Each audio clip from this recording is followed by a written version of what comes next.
रोमी पहिलो अध्याय।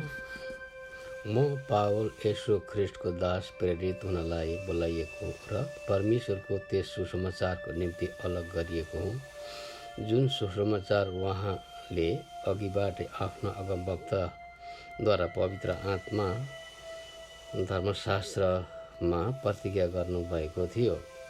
यो सुसमाचार परमेश्वरका पुत्रको विषयमा हो, जसको जन्म शरीर अनुसार दाउदको वंशबाट भएको थियो। येशू ख्रिस्ट हाम्रो प्रभु मरेकाहरूबाट पुनरुत्थान हुनु भएर पवित्रताको आत्मा अनुसार शक्तिमा परमेश्वरका पुत्र ठहरिनुभयो। उहाँको नाउँको खातिर विश्वासद्वारा आउने आज्ञा पालन सबै जातिहरूका बीचमा ल्याउनलाई हामीले उहाँद्वारा अनुग्रह र प्रेरितको काम पाएका छौँ। तिमीहरू पनि तिनीहरूसँगै येशू ख्रिस्टका हुन बोलाइएका छौ। रोममा भएका तिमीहरू सबै परमेश्वरका प्रियहरू जो सन्त हुनलाई बोलाइएका छौ, तिमीहरूका परमेश्वर हाम्रा पिता र प्रभु येशू ख्रिस्टबाट अनुग्रह र शान्ति। रोम जाने पावलको उत्कट इच्छा। सर्वप्रथम म मेरा परमेश्वरलाई येशू ख्रिस्टद्वारा तिमीहरू सबैका निम्ति धन्यवाद चढाउँछु, किनकि तिमीहरूका विश्वासको कुरा सारा संसारमा प्रचार भएको छ। म सम्पूर्ण हृदयले उहाँका पुत्रको सुसमाचार प्रचारमा उहाँको सेवा गर्दछु र परमेश्वर मेरो साक्षी हुनुहुन्छ कि कसरी म निरन्तर मेरा प्रार्थनामा तिमीहरूलाई याद गर्दछु अनि यो माग्दछु कि कुनै किसिमले परमेश्वरको इच्छाद्वारा आखिरमा म तिमीहरू कहाँ आउन सफल हुन सकौँ, किनभने तिमीहरूलाई बलियो पार्नलाई केही आत्मिक वरदान तिमीहरूलाई दिन सकौँ भनेर म तिमीहरूलाई भेट्ने उत्कट इच्छा गर्दछु। यसरी तिमीहरूको र मेरो हाम्रा पारस्परिक विश्वासबाट हामी दुवैले एक अर्काबाट प्रोत्साहन पाउन सकौँ। भाइ हो, तिमीहरूलाई थाहा होस् भन्ने म चाहन्छु कि म तिमीहरूका र मेरा बाँकी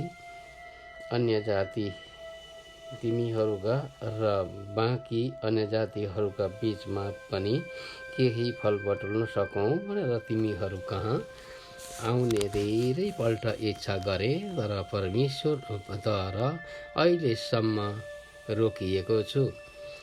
ग्रीक होस् वा अरू असभ्य जाति, बुद्धिमान होस् वा निर्बुद्धि, सबैको म ऋणी छु। यसैले सकेसम्म तिमी रोममा हुनेहरूलाई पनि सुसमाचार प्रचार गर्न म उत्सुक छु, किनकि सुसमाचारसँग म शर्माउँदिन, किनभने विश्वास गर्ने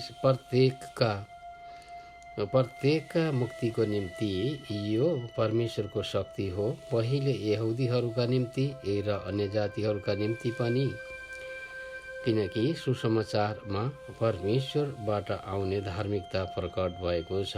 त्यो धार्मिकता जो चाहिँ सम्पूर्ण रूपले विश्वासद्वारा नै आउँछ। यस्तो लेखिएको छ, धर्मी चाहिँ विश्वासद्वारा जिउने छ। मानिस जातिप्रति परमेश्वरको क्रोध,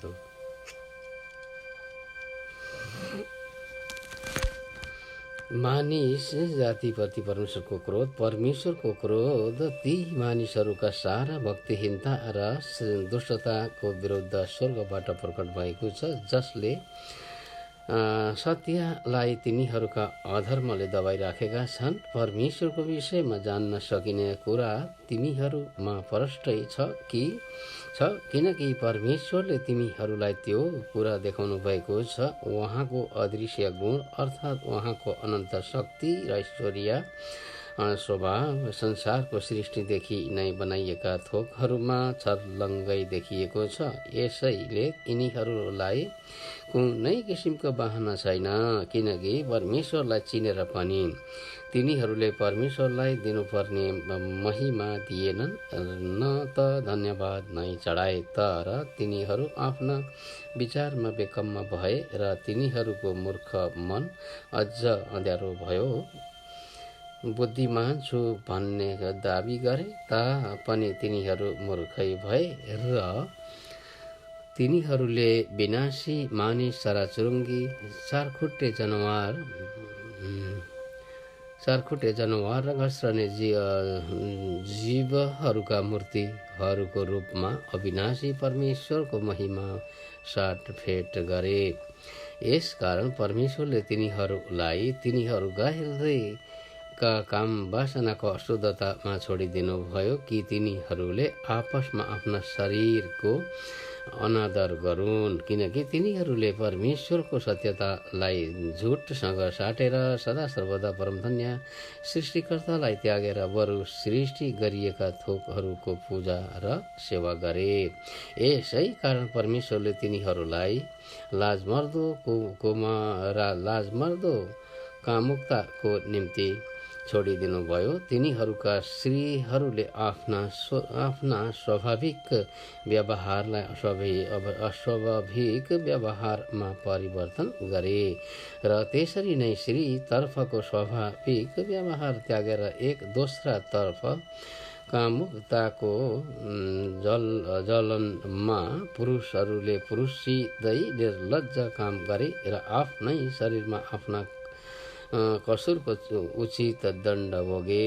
यसरी तिनीहरूले परमेश्वरलाई मान्यता दिन नचाहेका हुनाले परमेश्वरले तिनीहरूलाई भ्रष्ट मनका अवस्थामा अनुचित आचरणको निम्ति त्यागिदिनु भयो। तिनीहरू सबै किसिमका बदनामी, दुष्टता, लोभ इबीले भरिएका छन्। तिनीहरू डाहा, हत्या, झै झगडा, छल, बदखुवाइले भरिएका हुन्छन् र तिनीहरू कुरौटे र बदनाम गर्ने, परमेश्वरलाई घृणा गर्ने, ढिठ, अहङ्कारी, अभिमानी, दुष्ट कुरा र चिहिड्ने, आमा बुबाको आज्ञा पालन नगर्ने, मूर्ख, विश्वासघाती, निर्दयी र क्रूर हुन्छन्।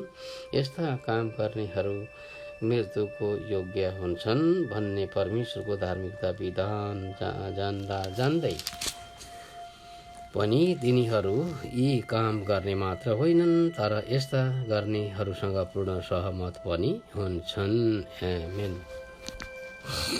रोमी 2 अध्याय।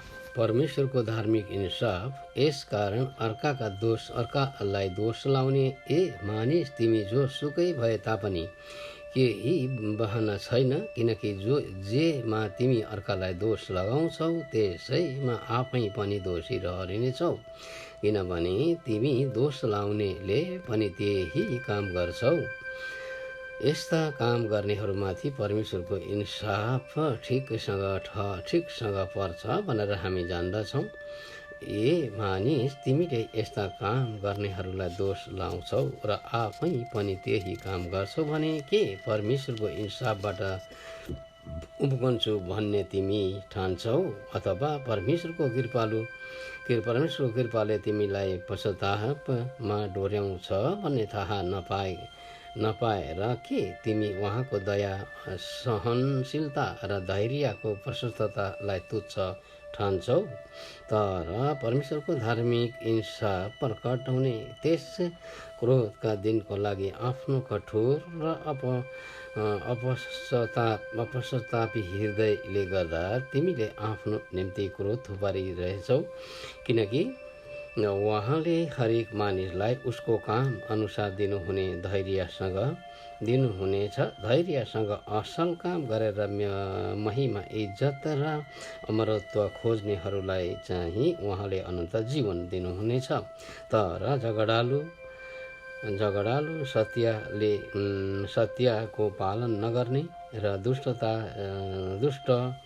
रास्तामा हिँड्नेहरूमाथि चाहिँ क्रोध र रिस पर्नेछ। खराब काम गर्ने हरेक मानिसमाथि सङ्कट र आपद आइपर्नेछ। पहिले यहुदीमाथि र अन्य जातिहरूमाथि पनि। तर असल काम गर्ने हरेकलाई उहाँले यहुदी अनि अन्य जातिलाई पनि गौरव, इच्छा र शान्ति प्राप्त हुनेछ, किनकि परमेश्वरले पश्चाताप गर्नुहुन्न, पक्षपात गर्नुहुन्न। सबै जसले व्यवस्था बिना पाप गरेका छन् तिनीहरू व्यवस्था बिना नै नष्ट पनि हुनेछन्, र व्यवस्था पनि रहेर पनि पाप गर्नेहरूको इन्साफ व्यवस्थाद्वारा नै हुनेछ, किनकि व्यवस्था सुन्नेहरू परमेश्वरको सामुन्ने धर्मी ठहरिँदैनन्, तर व्यवस्था पालन गर्नेहरू धर्मी ठहरिनेछन्, किनकि व्यवस्था नहुने अन्य जातिहरू स्वभावैले व्यवस्था अनुसारका काम गर्दछन् भने तिनीहरूले व्यवस्था नभए तापनि तिनीहरू आफ्ना निम्ति आफै व्यवस्था हुन्छन्। व्यवस्थाले चाहे कुराहरू आफ्ना हृदयमा लेखिएका तिनीहरू देखाउँछन्, र तिनीहरूको आफ्नै विवेकले पनि गवाही दिन्छ, र तिनीहरूका विचारहरूले कहिले तिनीहरूलाई दोष्याउँछन् र कहिले समर्थन गर्छन्। यो त्यस दिन हुने जब परमेश्वरले मैले प्रचार गरेको सुसमाचार अनुसार येशू ख्रीष्टद्वारा मानिसहरूका गुप्त कुराको इन्साफ गर्नुहुनेछ। यहुदीहरू र व्यवस्था। तर यदि तिमी यहुदी हुँ भनी व्यवस्थामा भर परेर परमेश्वरसँगको सम्बन्धमा घमण्ड गर्दछौ भने उहाँको इच्छा जान्दछौ र व्यवस्थाबाट सिकाइएका उत्तम कुराहरू मन्जुर गर्दछौ, र यदि तिमीलाई यो निश्चय छ कि तिमी अन्धाको अगुवा हौ, अन्धाहरूमा हुनेहरूका निम्ति ज्योति हौ, मूर्खहरूलाई सुधार्छौ, परिपक्वहरूलाई शिक्षा दिन्छौ, किनकि व्यवस्थामा नै सम्पूर्ण बुद्धि र सत्यता प्राप्त गरेका छौ। यसैले जब तिमी अरूहरूलाई सिकाउँछौ त के आफूलाई चाहिँ सिकाउँदैनौ? जब तिमी चोरी गर्छौ, चोरीको विरुद्धमा प्रचार गर्छौ, के तिमी आफै चाहिँ चोरी गर्छौ? तिमी जसले व्यभिचार नगर भनी भन्छौ, के तिमी आफै व्यभिचार गर्छौ? तिमी जो मूर्तिहरू घिनाउँछौ, के तिमी आफै मन्दिर लुट्छौ? तिमी जो व्यवस्थामा घमण्ड गर्दछौ, के व्यवस्था उल्लङ्घन गरेर परमप्रभुको अनादर गर्छौ? किनभने लेखिएको छ, अन्य जातिहरूका बीचमा परमेश्वरको नाउँ तिमीहरूद्वारा नै निन्दित भएको छ। व्यवस्था पालन गर्दछौ भने त खतनाबाट साँच्चै लाभ हुन्छ, तर व्यवस्था उल्लङ्घन गर्दछौ भने त तिम्रो बेखतना हुन्छ। यदि शरीरमा बेखतना भएकोले व्यवस्थाका धार्मिक विधान पालन गर्दछ भने के त्यसको बेखतना नै गनिने छैन र? तब शरीरमा खतना नभएर पनि व्यवस्था चाहिँ पालन गर्नेहरूले लिखित व्यवस्था भएका र खतना पनि भएका तिमीहरू व्यवस्था उल्लङ्घन गर्नेहरूलाई दोषी ठहराउँछन्। बाहिरी रूपले मात्र यहुदी हुने चाहिँ साँचो यहुदी होइन, त्यसरी नै साँचो खतना पनि बाहिरी र शारीरिक कुरा होइन। यहुदी त्यो हो जो भित्री रूपले यहुदी हो, र साँचो खतना चाहिँ हृदयको कुरो हो। यो आत्मिक कुरा हो, लिखित व्यवस्थाका कुरा होइन। यस्तो मानिसको प्रशंसा मानिसहरूबाट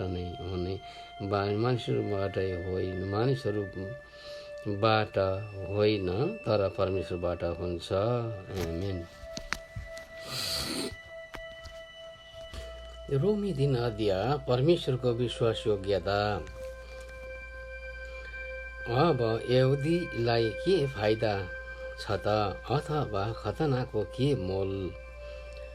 हर प्रकारले यसमा ज्यादै लाभ छ। सर्वप्रथम त परमेश्वरको वाणी यहुदीहरूलाई सुम्पिएको हो। यदि तिनीहरूमध्ये कसैले विश्वास गरेनन् भने के भयो त? के तिनीहरूको विश्वासले परमेश्वरको विश्वासयोग्यतालाई रद्द तुल्याउँछ र? त्यसो नहोस्। परमेश्वर सत्य र हरेक मानिस झुटो ठहरियोस् जस्तो लेखिएको छ। तपाईँ आफ्ना वचनमा ठिक ठहरिनुहोस् र इंसाफ हुँदा तपाईँ विजय हुनुहोस्। हे हाम्रा धार्मिकताले परमेश्वरको धार्मिकतालाई प्रकाशमा ल्याउँछ भने हामी के भनौँ? के परमेश्वरको क्रोध हामी माथि आइपर्दा उहाँले अन्याय गर्नुहुन्छ? म मानिसले जस्तै तर्क गर्दछु, कदाचित होइन। त्यसो भए परमेश्वरले प्रशंसाको इन्साफ कसरी गर्न सक्नुहुन्थ्यो तर यदि मेरो झुटले गर्दा परमेश्वरको सत्यताकै महिमाको निम्ति प्रशस्त हुन्छ भने किन म पापी झैँ इन्साफमा परिरहेको छु? त्यसो भए असल होस् भनेर खराबी नै किन नगर्ने त? कोही मानिसहरूले हामी त्यसै भन्छौँ भनी हामीलाई निन्दापूर्ण दोष लाउँछन्। तिनीहरूको दोषारोपण न्यायसङ्गतै छ। धर्मी कोही पनि छैन। यसो भए के हामी यहुदीहरू अझ असल छौँ त? अवश्य छैनौँ, किनकि सबै मानिस यहुदी र अन्य जातिहरू दुवै पापको वशमा छन् भनी मैले दोष लगाइसकेको छु। जसो लेखिएको छ, धर्मी कोही छैन, एकजना पनि छैन। बुझ्ने कोही छैन, परमेश्वरलाई खोज्ने कोही छैन। ती सबै बरालिएका छन्, तिनीहरू एकसाथ बेकममा भएका छन्। कसैले असल गर्दैन, असल गर्ने एकजना पनि छैन। तिनीहरूका घोक्रा खुला चिहान हुन्। तिनीहरू आफ्ना जिब्राले छलका कुरा गर्छन्। सर्पको विष तिनीहरूका ओठमा छ। तिनीहरूका मुख शराब र तीता कुराले भरिएका छन्। तिनीहरूका खुट्टा रक्तपात गर्नलाई छिट्टा छन्। विनाश र दुर्दशा तिनीहरूको बाटोमा छन् र शान्तिको बाटो तिनीहरूले चिनेका छैनन्। तिनीहरूका आँखाको सामने परमेश्वरको भय छैन। अब हामी जान्दछौँ जे जति व्यवस्थाले भन्छ, व्यवस्था मुनि हुनेहरूलाई नै भन्छ कि हरेक मुख चुप रहोस् र सारा संसार परमेश्वरको अघि जवाबदेही होस्। यसै कारण व्यवस्थाको कर्मले होइन, प्राणी उहाँको दृष्टिमा धर्मी ठहरिने छैन, किनकि व्यवस्थाद्वारा नै पापको चेतना हुन्छ, विश्वासद्वारा धार्मिकता। तर अब त व्यवस्था बिनै परमेश्वरबाट आउने धार्मिकता प्रकट भएको छ। त्यसैको गवाही व्यवस्था र अगमवक्ताहरूले दिएका छन्। यसो ख्रिस्टमा विश्वास गर्ने सबैमाथि परमेश्वरको धार्मिकता विश्वासद्वारा नै प्रकट भएको छ। किनभने केही भेद छैन, किनकि सबैले पाप गरेका छन् र परमेश्वरको महिमासम्म पुग्नबाट चुकेका छन्। परमेश्वरका अनुग्रहको वरदानले ख्रिस्ट येशूमा भएको उद्धारबाट तिनीहरू सित्तैमा धर्मी ठहरिएका छन्। परमेश्वरले ख्रिस्टलाई उहाँको रगतद्वारा प्रायश्चितको बलिदान स्वरूप प्रस्तुत गर्नुभयो अनि जुन प्रायश्चित विश्वासद्वारा ग्रहण गर्नुपर्दछ। यो काम परमेश्वरले आफ्नो धार्मिकता देखाउनलाई गर्नुभयो किनभने उहाँले ईश्वरीय धैर्यमा अगाडिका पापहरूलाई उहाँले वास्ता गर्नुभएको थिएन। परमेश्वर आफै धर्मी हुनुहुन्छ र येशूमा विश्वास राख्नेहरूलाई उहाँले धर्मी ठहराउनुहुन्छ भन्ने कुरा प्रमाण गर्नलाई उहाँले वर्तमान समयमा यो गर्नुभयो। तब हाम्रो घमण्ड कहाँ गयो? त्यसको त ठाउँै नै छैन। कुन सिद्धान्तमा यसो गर्ने त? यो कर्मको सिद्धान्तद्वारा हुने कदाचित होइन। यो त विश्वासको सिद्धान्तबाट मात्र हुन सक्छ। यसकारण व्यवस्थाका कर्महरूका पालन बिना विश्वासद्वारा नै मानिस धर्मी ठहरिन्छ भनी हामी ठान्छौँ। के परमेश्वर केवल यहुदीहरूकै मात्र परमेश्वर हुनुहुन्छ र? के उहाँ अन्य जातिहरूका परमेश्वर हुनुहुन्न? उहाँ अन्य जातिहरूका पनि परमेश्वर हुनुहुन्छ, किनकि परमेश्वर एउटै हुनुहुन्छ। उहाँले खतनावाललाई तिनीहरूका विश्वासको आधारमा र खतना नभएकाहरूलाई तिनीहरूको विश्वासद्वारा धर्मी ठहरिनुहुन्छ। तब के हामी यही विश्वासद्वारा व्यवस्थालाई रद्द गर्ने? कदाचित होइन, बरु हामीहरू त व्यवस्थालाई कायम पो राख्छौँ। आमेन। रोमी 4 अध्याय। अब्राहम विश्वासद्वारा धर्मी ठहरिएका। अब शरीर अनुसारका हाम्रा पुर्खा अब्राहमको सम्बन्धमा हामी के भनौँ त? यदि अब्राहम कामद्वारा धर्मी ठहरिएका भए उनलाई घमण्ड गर्ने केही ठाउँ रहने थियो, तर परमेश्वरको अगाडि त होइन। किनकि पवित्र शास्त्रले के भन्छ? अब्राहमले परमेश्वरमाथि विश्वास गरे र त्यो उनको निम्ति धार्मिकता गनियो। अब काम गर्नेले जुन ज्याला पाउँछ त्यो दान होइन, तर त्यो उसको पाउने हक हो। जसले कर्म चाहिँ गर्दैन तर भक्तिहीनलाई धर्मी ठहराउनु हुने परमेश्वरमाथि भरोसा राख्दछ, त्यस्तो मानिसको विश्वास धार्मिकता गनिन्छ। परमेश्वरले कर्म बिना नै धार्मिक भन्नु हुने मानिसलाई यी वचनद्वारा दाउदले धन्यका भन्छन्। तिनीहरू धन्यका हुन् जसका अपराधहरू क्षमा भएका छन् र जसका पापहरू ढाकिएका छन्। त्यो मानिस धन्यको हो जसको पापको लेखा परमप्रभुले लिनुहुन्न। के यो आशीर्वाद खतनावालाहरूका निम्ति मात्र हो कि बेखतनावालाहरूका निम्ति पनि हो? अब्राहमको निम्ति त उसको विश्वास नै धार्मिकता गनिएको थियो भनी हामी भन्दछौँ। तब कसरी यो उनको निम्ति धार्मिकता गनियो?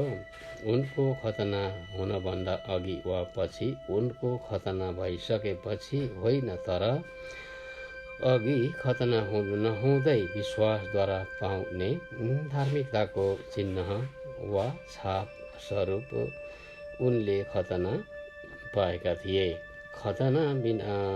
खतना बिनै विश्वास गरेर धर्मी ठहरिएका सबैका निम्ति पिता हौन् भन्ने उद्देश्यले यो भएको हो। उनी ती खतनावालाहरूका पनि पिता हुन्, जसका खतना भएको मात्र होइन तर जसले विश्वासको त्यही नमुनालाई पछ्याउँछन् जुन विश्वास खतना हुन अघि हाम्रा पिता अब्राहममा थियो। संसारको उत्तराधिकारी हुनलाई अब्राहम र उनको वंशलाई दिएको प्रतिज्ञा व्यवस्थाद्वारा आएको होइन तर विश्वासद्वारा, धार्मिकताद्वारा, विश्वासको धार्मिकताद्वारा आएको हो। यदि व्यवस्था पालन गर्नेहरू मात्र उत्तराधिकारी हुन्छन् भने त विश्वास रद्द र प्रतिज्ञा व्यर्थ हुन्छ, किनभने व्यवस्थाले क्रोध ल्याउँछ तर जहाँ व्यवस्था छैन त्यहाँ अपराध पनि हुँदैन। त्यसैले यो प्रतिज्ञा विश्वास माथि निर्भर पर्दछ। यस हेतुले कि प्रतिज्ञा अनुग्रहमाथि भर परेर अब्राहमका सबै वंशहरूका निम्ति पक्का होस्। यो प्रतिज्ञा व्यवस्था पालन गर्नेहरूका निम्ति मात्र नभएर अब्राहमको जस्तो विश्वासमा हुनेहरूका निम्ति पनि हो, किनकि अब्राहम हामी सबैका पिता हुन्, जस्तो लेखिएको छ, मैले तँलाई धेरै जातिहरूका पिता बनाएको छु। जुन परमेश्वरमाथि अब्राहमले विश्वास गरे, उहाँको दृष्टिमा उनी हामी सबैका पिता हुन्। उहाँले मरेकाहरूलाई पनि जीवन दिनुहुन्छ र अस्तित्वमा नभएका थोकहरूलाई बोलाई अस्तित्वमा ल्याउनुहुन्छ। तेरा सन्तान पनि यस्तै असङ्ख्य हुनेछन् भनेर परमेश्वरले भन्नुभए अनुसार आशा पटक्कै नहुँदा पनि अब्राहमले आशा राखी विश्वास गरे र यसरी उनी धेरै जातिहरूका पिता भए। प्राय 100 वर्ष पुगिसकेका अब्राहम मरेतुल्य भइसकेको आफ्नो शरीर तथा साराको कोख बाँझो भएको बुझेर पनि विश्वासमा कमजोर भएनन्। परमेश्वरको प्रतिज्ञाबारेको नै शङ्काले उनलाई डगमगाउन सकेन, तर आफ्नो विश्वासमा दरिलो भएर उनले परमेश्वरलाई महिमा दिए। प्रतिज्ञा भएको कुरा परमेश्वरले गर्न पनि सक्नुहुन्छ भन्ने अब्राहमलाई पुरा निश्चय थियो। यसै कारण पनि उनको विश्वास उनको निम्ति धार्मिकता गनियो। धार्मिकता गनिएको हो भन्ने यो वचन उनैको खातिर मात्र लेखिएको होइन तर हाम्रा निम्ति पनि हो। हामी जसले येशू हाम्रा प्रभुलाई मरेकाहरूबाट जीवित पार्नु हुने माथि विश्वास गर्छौँ, यो हाम्रो निम्ति पनि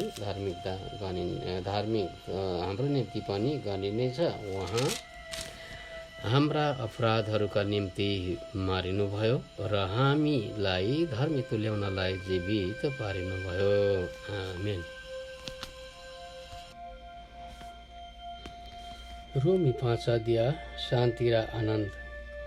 यसै कारण विश्वासद्वारा धर्मी ठहरिएर हाम्रा प्रभु येशू ख्रिस्टद्वारा परमेश्वरसँग हाम्रो मिलाप भएको छ। उहाँद्वारा हामीले यस अनुग्रहमा विश्वासद्वारा प्रवेश पाएका छौँ।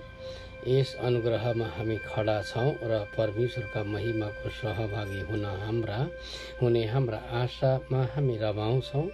यति मात्र होइन तर हामी आफ्नो सङ्कष्टमा रमाउँछौँ, यो जानेर कि सङ्कष्टले सहनशीलता उत्पन्न गराउँछ। सहनशीलताले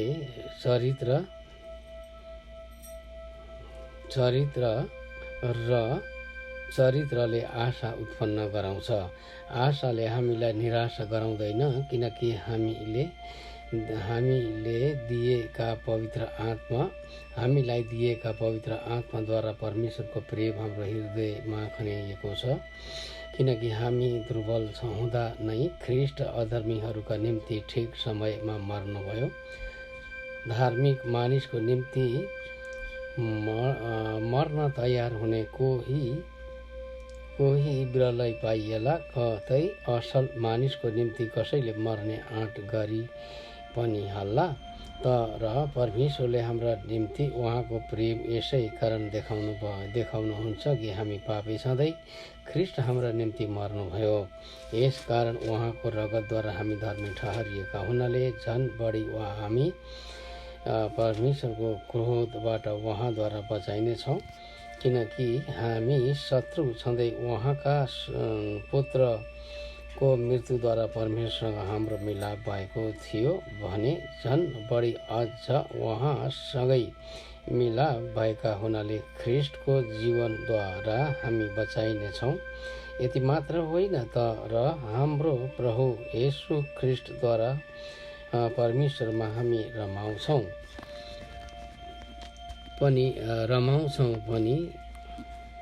रमाउँदै पनि छौँ। उहाँद्वारा अब हामीलाई परमेश्वरसँग मिलाप प्राप्त भएको छ। आदमद्वारा मृत्यु, ख्रिस्टद्वारा जीवन।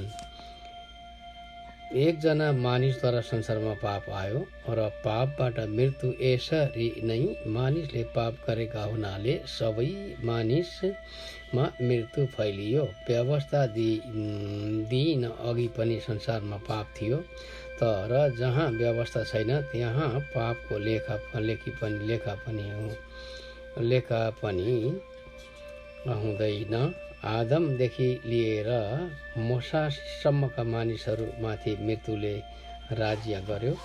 तिनीहरूमाथि पनि जसले आदमले गरे जस्तो अपराध गरेका थिएनन्। ती आदम चाहिँ आउनु हुनेको प्रतिरूप थिए। सित्तैको वरदान र त्यस अपराधमा केही समानता छैन, किनकि एकजना मानिसको अपराधले गर्दा धेरै मरे भने ता झन् बढी परमेश्वरको अनुग्रह र एकजना मानिसको अर्थात् येशू ख्रिस्टद्वारा आएको सित्तैको वरदान धेरैका निम्ति प्रशस्त भयो।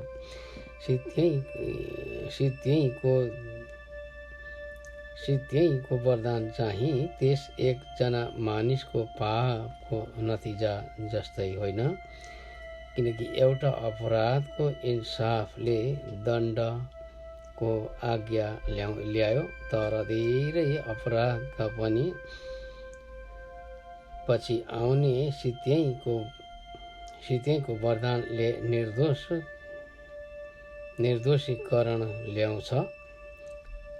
यदि एउटै मानिसको अपराधले गर्दा त्यस मानिसद्वारा मृत्युले राज्य गर्यो भने त झन् बढी प्रशस्त अनुग्रह र धार्मिकताका सित्तैको वरदान पाउनेहरूले एउटै मानिस येशू ख्रिस्टद्वारा जीवनमा राज्य गर्नेछन्। यसैले जसरी एउटै मानिसको अधर्मले सबै मानिसहरू दण्डका भागीदार बने, त्यसरी नै एउटै मानिसको धार्मिकताको कामले सबै मानिसका निम्ति धर्मी ठहराएर जीवन ल्याउँछ। किनकि जसरी एउटै मानिसको अनाज्ञाकारिताले धेरैजना पापी बनाए, त्यसै गरी एकै जनाको आज्ञाकारिताद्वारा धेरैजना धार्मिक बनाइनेछन्। व्यवस्था आयो र अपराधको वृद्धि भयो, तर जहाँ पाप बढ्यो अनुग्रह झन् बढी मात्रामा बढ्यो। यस हेतुले कि जसरी पापले मृत्युमा राज्य गर्यो, त्यसै गरी येशू ख्रिस्ट हाम्रा प्रभुद्वारा अनुग्रहले हामी धर्मी ठहराइएर अनन्त जीवनसम्म राज्य गरोस्। रोमी 6 अध्याय। पापमा मृत्यु, ख्रिस्टमा जीवन। अब हामी के भनौँ? के अनुग्रह प्रशस्त मात्रामा होस् भनेर हामी पापमा लागिरहौँ? त त्यसो नहोस्। हामी जो पापको लेखी मर्यौँ, त कसरी हामी अझै त्यसैमा जिउनु? के तपाईँ के तिमीहरू जान्दैनौ हामी सबै जतिले ख्रीष्ट येशूमा बप्तिस्मा लियौँ उहाँकै मृत्युमा बप्तिस्मा लिएका थियौँ। यसकारण बप्तिस्माद्वारा हामी मृत्युमा उहाँसँगै गाडियौँ, ताकि जसरी पिताको महिमाद्वारा ख्रीष्ट मरेकाहरूबाट जीवित पारिनुभयो त्यसरी हामी पनि नयाँ जीवनको मार्गमा हिँडौँ। यदि उहाँको मृत्युमा हामी उहाँसँग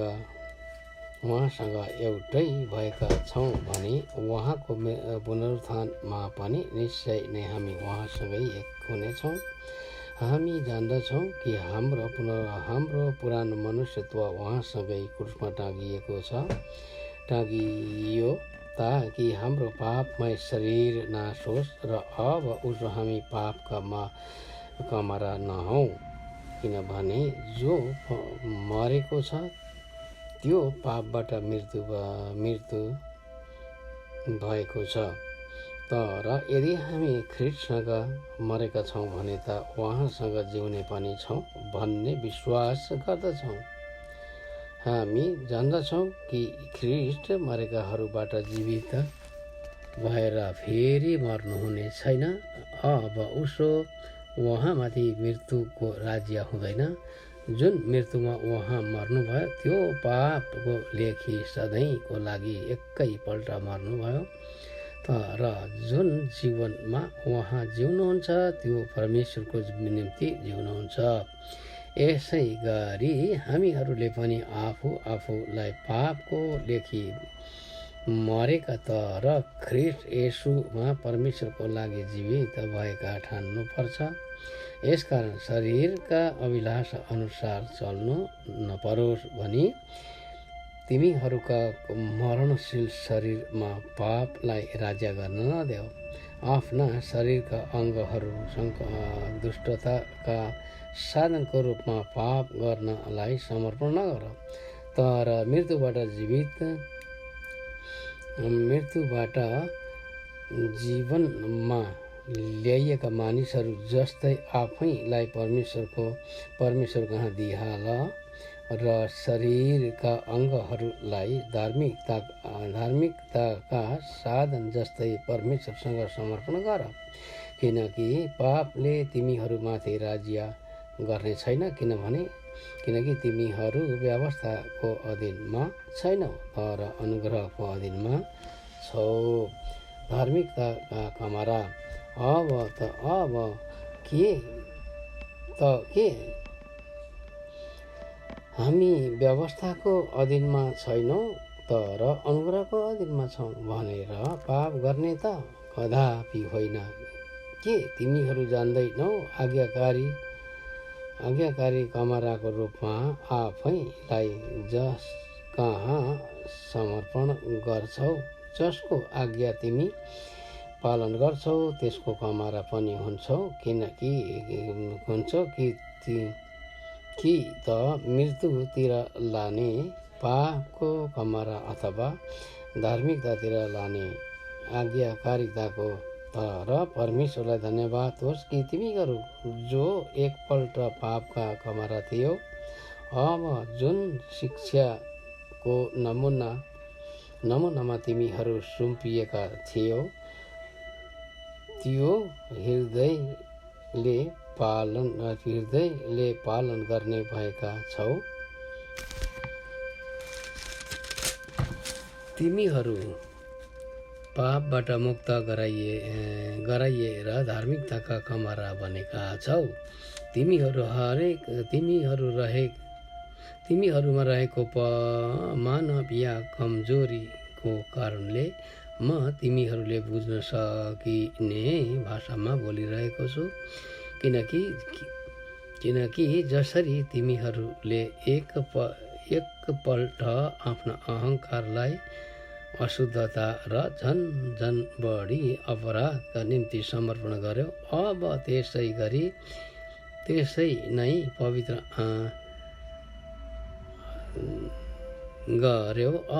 त्यसरी नै पवित्रकरणको निम्ति आफ्ना अङ्गहरूलाई धार्मिकताको निम्ति समर्पण गर। तिमीहरू पापका कमरा भएको बेलामा चाहिँ धार्मिकताको लेखी स्वतन्त्र थियो। अब जुन कुराहरूमाथि तिमीहरू अहिले शर्माउँछौ सो कुराहरूबाट तिमीहरूले के प्रतिफल पायौ? ती कुराहरूको अन्त्य चाहिँ मृत्यु हो। तर अब तिमीहरू पापबाट मुक्त भई परमेश्वरको कमरा भएका छौ अनि तिमीहरूले पाउने प्रतिफल चाहिँ पवित्रकरण हो र त्यसको अन्त्य चाहिँ अनन्त जीवन। किनकि पापको ज्याला मृत्यु हो तर परमेश्वरको शक्तिको वरदान ख्रिस्ट येशू हाम्रा प्रभुमा अनन्त जीवन हो।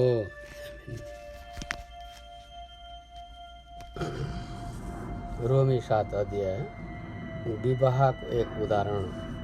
भाइ हो के तिमीहरू जान्दैनौ? म व्यवस्था जान्नेहरूसँग बोलिरहेछु कि मानिसको जीवनकालसम्म मात्र व्यवस्था लागू रहन्छ। उदाहरणको लागि एउटी विवाहिता स्त्री तिनको पति बाँचुन्जेल आफ्नो पतिसँग कानुनले बाँधिएकी हुन्छन्। तर यदि तिनको पति मर्यो भने पति सम्बन्धको कानुनबाट तिनी मुक्त हुन्छे। यसै गरी पति जीवित छँदै तिनी अर्को पुरुषसँग बस्न गई भने तिनी व्यभिचारिणी कहलाइन्छन्।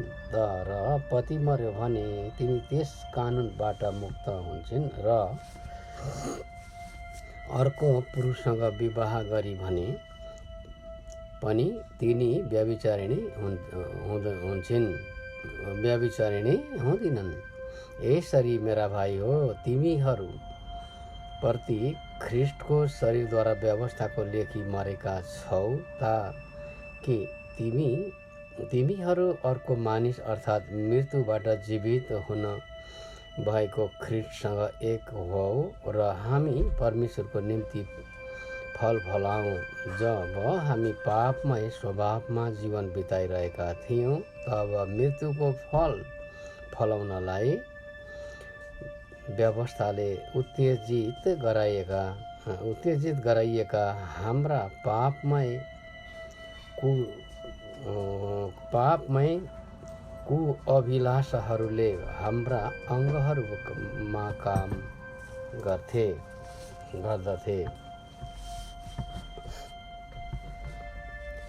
हामीलाई बन्धनमा राख्ने व्यवस्थाको लेखी मरेर हामी अब त्यसदेखि मुक्त भएका छौँ र हामी पुरानो लिखित विधानको अधीनमा होइन तर पवित्र आत्माको नयाँ जीवनमा सेवा गर्दछौँ। पापसँग सङ्घर्ष। हामीले के भन्ने त? व्यवस्था पाप हो? कदापि होइन। यदि व्यवस्था नभए मैले पाप थाहा पाउने थिइनँ, किनकि तैँले लोभ नगर भनी व्यवस्थाले भनेको भए लोभ गर्नु के हो सो थाहा पाउने थिइनँ। तर पापले आज्ञामा मौका पाएर ममा सबै किसिमका लोभ उत्पन्न गरायो। व्यवस्था बिना त पाप मुर्दा तुल्य हो। व्यवस्था बिना रहँदा एकपल्ट म जीवित थिएँ तर आज्ञा पाएपछि पाप जागी उठ्यो र म चाहिँ मरेँ। जीवनको प्रतिज्ञा दिने त्यही आज्ञाले मेरो निम्ति मृत्यु ल्यायो, किनकि पापले आज्ञाद्वारा मौका पाएर मलाई छल्यो र त्यसैद्वारा मलाई मार्यो। व्यवस्था पवित्र छ र आज्ञा पवित्र, न्यायसङ्गत र असल छ। त के जो असल छ त्यसले मेरो निम्ति मृत्यु ल्यायो त? कदापि होइन। तर पाप चाहिँ पापैको रूपमा देखियोस् भनेर असल कुराद्वारा पापले ममा मृत्यु उत्पन्न गराइरहेछ ताकि आज्ञाद्वारा पाप सम्पूर्ण रूपले पापमय बनोस्। किनकि हामी जान्दछौँ कि व्यवस्था आत्मिक हो तर म चाहिँ शारीरिक छु र पापैमा बेचिएको छु। म के गर्दछु सो म के गर्दछु त्यो बुझ्दिनँ, किनकि म जे चाहन्छु त्यो गर्दिनँ, तर त्यही गर्दछु जो म घृणा गर्दछु। गर्न चाहेको म गर्दछु भने व्यवस्था असल छ भनी म सहमत हुन्छु। यसैले अब त्यो गर्ने म होइन, तर ममा बास गर्ने पाप हो, किनकि मलाई थाहा छ कि ममा अर्थात् मेरा पापमय स्वभावमा केही असल कुराले बास गर्दैन। जे असल छ त्यो गर्ने इच्छा ममा छ, तर म त्यो पुरा गर्न सक्दिनँ, किनभने असल काम जो म गर्न चाहन्छु त्यो म गर्दिनँ, तर दुष्ट काम जो म गर्न चाहन्छु त्यही म गर्ने गर्दछु। अब म जो इच्छा गर्दिनँ त्यही गर्दछु भने त्यो गर्ने म होइन, तर म भित्र बास गर्ने पाप हो। यसरी एउटा नियमले काम गरेको म पाउँछु। जब म भलो गर्न चाहन्छु तब दुष्टतालाई मेरो नजिकै उपस्थित पाउँछु, किनकि मेरो अन्तस्करणमा परमेश्वरको व्यवस्था आनन्दित हुन्छु, तर मेरा अङ्गहरूमा अर्को नियमले मेरो मनमा रहेको नियमसँग युद्ध गर्दछु, र मेरा अङ्गहरूमा बास गर्ने पापको नियमले मलाई बन्धनमा पार्दछ। हाय म कस्तो दुखी मानिस, यस मृत्युको शरीरबाट मलाई कसले छुटाउला। येशू ख्रिस्ट हाम्रा प्रभुद्वारा नै परमेश्वरलाई धन्यवाद होस्। त्यसैले म स्वयं आफ्नो मनले त परमेश्वरका व्यवस्थाको सेवा गर्दछु, तर मेरो पापमय स्वभावद्वारा चाहिँ म पापका व्यवस्थाको सेवा गर्दछु। आमेन। रोमी 8 अध्याय पवित्र आत्माबाट पाउने जीवन। यसकारण अब ख्रिस्ट येशूमा भएकाहरूलाई दण्डको आज्ञा छैन। पाप र मृत्युको व्यवस्थाबाट मलाई जीवनका आत्माको व्यवस्थाले ख्रिस्ट येशूमा मुक्त पारेको छ। पापमय स्वभावले दुर्बल पारिएको हुनाले व्यवस्थाले जे गर्न सकेन, परमेश्वरले गर्नुभएको, अर्थात् उहाँले आफ्ना पुत्रलाई पापमय शरीरको स्वरूपमा पाप बलि झैँ पठाउनुभयो। यसरी उहाँले पापलाई शरीरमा नै दण्ड दिनुभयो। यस हेतुले कि व्यवस्थाको उचित आवश्यकता हामीमा पूर्ण होस्, हामी जो पापमय स्वभाव अनुसार होइन तर पवित्र आत्मा अनुसार चल्दछौँ। किनभने पापमय स्वभाव अनुसार चल्नेहरूले शरीरका कुरामा मन लगाउँछन्, तर आत्मा अनुसार चल्नेहरूले आत्माका कुरामा मन लगाउँछन्। किनभने पापमय स्वभावमा मन लगाउनु चाहिँ मृत्यु हो, तर पवित्र आत्मामा मन लगाउनु जीवन र शान्ति हो। किनभने पापमय शरीरतिर लागेको मन चाहिँ परमेश्वरप्रति शत्रुता हो। परमेश्वरका व्यवस्थाको अधीनमा त्यो हुँदैन, न त त्यो कहिले हुन सक्छ। पापमय स्वभावको वशमा हुनेहरूले परमेश्वरलाई प्रसन्न पार्न सक्दैनन्। यदि साँच्चै परमेश्वरका आत्मा तिमीहरूमा बास गर्नुहुन्छ भने तिमीहरू पापमय स्वभावमा होइन तर पवित्र आत्मामा हुन्छौ। तर कुनै मानिसमा ख्रिस्टका आत्मा हुनुहुन्न भने त त्यो उहाँको हुँदै होइन। यदि ख्रिस्ट तिमीहरूमा हुनुहुन्छ भने पापको कारणले तिमीहरूका शरीर मरेका भए तापनि तिमीहरूका आत्मा धार्मिकताको कारणले जिउँदा हुन्छन्। तर यदि येशूलाई मरेकोबाट जीवित पार्नुहुनेका आत्मा तिमीहरूमा बास गर्नुहुन्छ भने ख्रिस्ट येशूलाई मरेकाबाट जीवित पार्नुहुनेले नै तिमीहरूमा बास गर्नुहुने उहाँका आत्माद्वारा तिमीहरूका मरणशील शरीरलाई पनि जीवन दिनुहुनेछ। यसैले त भाइ हो, पापमय स्वभाव अनुसार जिउनलाई हामी पापमय स्वभावप्रति बाध्य छैनौँ। किनकि पापमय स्वभाव अनुसार जिउँछौ भने तिमी तिमीहरू मर्छौ, तर यदि पवित्र आत्माद्वारा शरीरका कार्यहरू तिमीहरूले निर्मूल पार्यौ भने तिमीहरू जिउनेछौ। किनभने सबै जो परमेश्वरका आत्माले डोर्याएका हुन्छन् तिनीहरू नै परमेश्वरका सन्तान हुन्।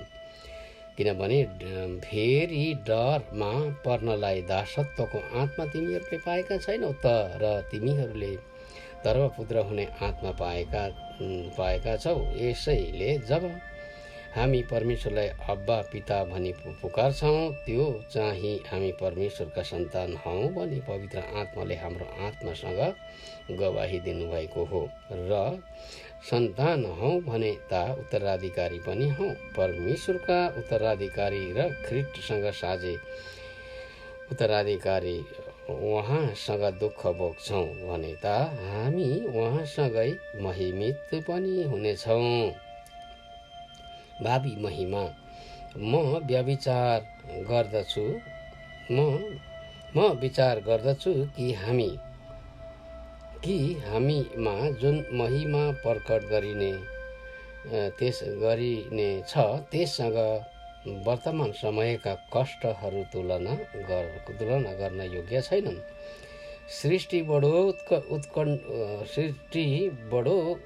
उत्कण्ठले परमेश्वरका पुत्रहरू प्रकट हुने कुराको प्रतीक्षा गर्छ। सृष्टि व्यर्थताको वशमा पारियो, त्यसको आफ्नै इच्छाले होइन तर उहाँको इच्छाले, जसले त्यसलाई वशमा पार्नुभयो। यसै कारण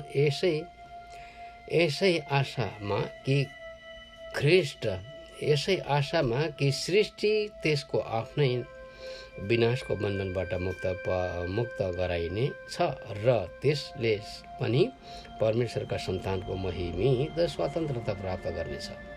हामी जान्दछौँ सारा सृष्टि अहिलेसम्म एक साथ प्रसव वेदनाको अर्थनाद गरिरहेछ। सृष्टि मात्र होइन तर हामी आफै पनि, जसमा पवित्र आत्माको पहिलो फल छ, सन्तानको रूपमा ग्रहण गरिनलाई अर्थात् हाम्रो देहको उद्धारको निम्ति प्रतीक्षा गरेर हामी आफै पनि भित्रै अर्थनाद गर्दछौँ। किनकि यही आशामा हामीले मुक्ति पाएका थियौँ। अब देखिने चाहिँ आशा त आशा नै होइन, किनकि देखेका कुराको आशा कसले गर्छ र तर यदि हामी आफूले नदेखेका कुराको आशा गर्छौँ भने धैर्यसाथ हामी त्यसको प्रतीक्षा गर्छौँ। त्यसै गरी पवित्र आत्माले पनि हाम्रो दुर्बलतामा सहायता गर्नुहुन्छ। कसरी प्रार्थना गर्नुपर्ने होस् हामी जान्दैनौँ, तर शब्दहरूमा व्यक्त गर्न नसकिने सुस्केरामा पवित्र आत्माले हाम्रा निम्ति मध्यस्थ गर्नुहुन्छ र मानिसहरूका हृदयको खोजी गर्नुहुनेछ। मानिसहरूका हृदयको खोजी गर्नुहुनेले पवित्र आत्माको विचार के हो सो जान्नुहुन्छ, किनकि परमेश्वरको इच्छा अनुसार पवित्र आत्माले सन्तहरूका निम्ति मध्यस्थता गर्नुहुन्छ।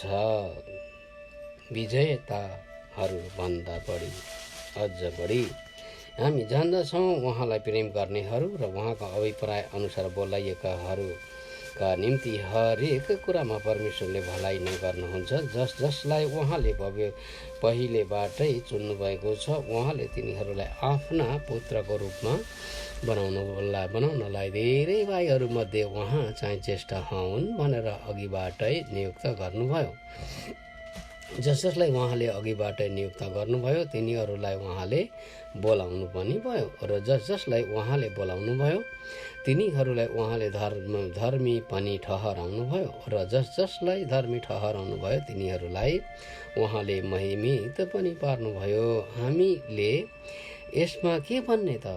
यदि परमेश्वर हामीतर्फ हुनुहुन्छ भने हाम्रो विरुद्धमा को हुन्छ, जसले आफ्नै निज पुत्रलाई बाँकी राख्नु भएन तर हामी सबैका निम्ति उहाँलाई दिनुभयो कि उहाँले हामीलाई सबै थोक पनि उहाँकै साथमा दिनुहुने छैन र परमेश्वरका चुनिएकाहरूका विरुद्धमा कसले अभियोग लाउनेछ? धर्मी ठहराउने परमेश्वर नै हुनुहुन्छ भने दण्डको आज्ञा दिने को हो?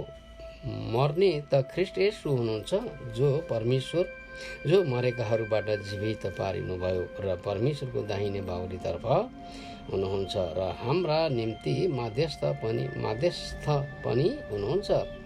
कसले हामीलाई ख्रीष्टको प्रेमबाट अलग गर्ने? के सङ्कष्टले अथवा दुःखले वा खेदोले वा अनिकालले वा नग्नताले अथवा खतराले वा तरवारले? यस्तो लेखिएको छ, तपाईँको खातिर हामी दिनभरि मारिन्छौँ, काटिने भेडाहरू जस्तै हामी लगिएका छौँ। होइन, यी सबै कुरामा हामीलाई प्रेम गर्नुहुनेद्वारा हामी विजेताहरूभन्दा पनि अझ बढी छौँ। किनकि म यो पक्का गरी जान्दछु कि मृत्युले वा जीवनले, स्वर्गदूतहरूले वा प्रधानताहरूले, वर्तमानका कुराहरूले वा पछि हुने कुराहरूले वा शक्तिहरूले, उचाइले वा गहिराइले वा सारा सृष्टिमा भएका कुनै पनि कुराले ख्रीष्ट येशू हाम्रा प्रभुमा भएका परमेश्वरको प्रेमबाट हामीलाई अलग गर्न सक्ने छैन।